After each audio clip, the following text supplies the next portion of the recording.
یہ ڈاکٹر صاحب اب پیپلز پارٹی پہلے دن سے یہ بات کر رہی ہے کہ حکومت بدلنی چاہیے. پی ڈی ایم کے ایجنڈے پہ شاید دوسرا نمبر تھا اس پوائنٹ کا کہ حکومت پہلا تھا, وہ کہتے نہیں پہلا نہیں, چلے دوسرا کر لیتے ہیں. تو کیا پھر آپ کو لگتا ہے کہ پی ڈی ایم واقعی جو ہے وہ یہ چاہتی ہے, پی ایم ایل این چاہتی ہے کہ 5 سال حکومت اپنے پورے کرے, اور اگر ایسا ہے تو کیوں؟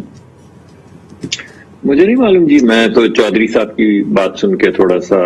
پریشان ہوا. چودھری صاحب زیادہ تر ایسی بات کرتے تو نہیں, مگر انہوں نے جو سہولت کار کا الزام لگایا ضرور ان کے گمان میں آیا ہوگا. نہیں, میں ایسے ہی میں آدھرائے مذاق کہہ رہے ہوں, میں واپس نہیں, کوئی بات نہیں, کوئی بات نہیں. دیکھیں بات یہ ہے کہ نیشنل اسمبلی کے اندر آپ کو یاد ہوگا ووٹ آف کانفیڈنس ہو رہا تھا. عمران خان صاحب ووٹ آف کانفیڈنس لے رہے تھے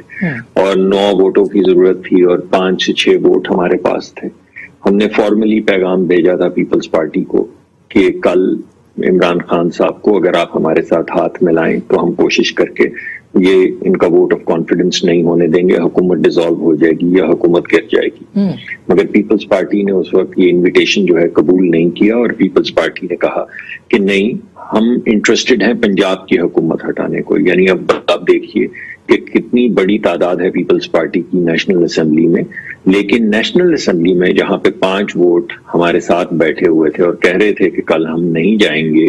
عمران خان صاحب کو ووٹ آف کانفیڈنس کے لیے, پیپلز پارٹی نے یہ فیصلہ کیا کہ نہیں, جہاں پہ ہمارے پاس طاقت ہے اور ووٹس ہیں وہاں نہیں, مگر جہاں پہ ہماری بہت کم سیٹیں ہیں وہاں پہ ووٹ آف نو کانفیڈنس کرتے ہیں. چلیے یہ بات بھی کسی حد تک سمجھ آتی, کسی حد تک نہیں سمجھ آتی, ہمیں نہیں سمجھ آتی, مگر ضرور پیپلز پارٹی کو ایک ان کا سیاسی تجربہ ہم سے زیادہ ہے تو ان کے گمان میں کوئی بات آئی ہوگی ضرور. پھر دوسری جو بات ہے وہ آپ کو یاد ہوگا سینٹ کے چیئرمین کے الیکشن میں اور اس کے بعد لیڈر آف دی اپوزیشن کا جو الیکشن ہوا تھا سینٹ کا, ادھر بھی آپ نے دیکھ لیا کہ جو الحاق بنا, جو حق ہے پیپلز پارٹی کا کہ پیپلز پارٹی کسی کے ساتھ بھی الحاق کر سکتی ہے, مگر جو الحاق بنا وہ بھی تھوڑا سا عجیب سا تھا, جس سے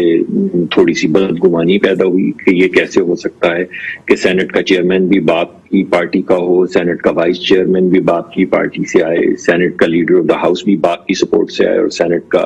لیڈر آف دی اپوزیشن بھی باپ کی سپورٹ سے آئے. تو میں یہ سمجھتا ہوں کہ یہ ہر پارٹی کا اپنا لائحہ عمل تو ہو سکتا ہے. میں سہولت کار نہیں کہوں گا پیپلز پارٹی کو, نہ کوئی اور الزام لگاؤں گا. میں سمجھتا ہوں کہ ہماری کچھ چیزوں پہ اسٹریٹجی میں اتفاق ہے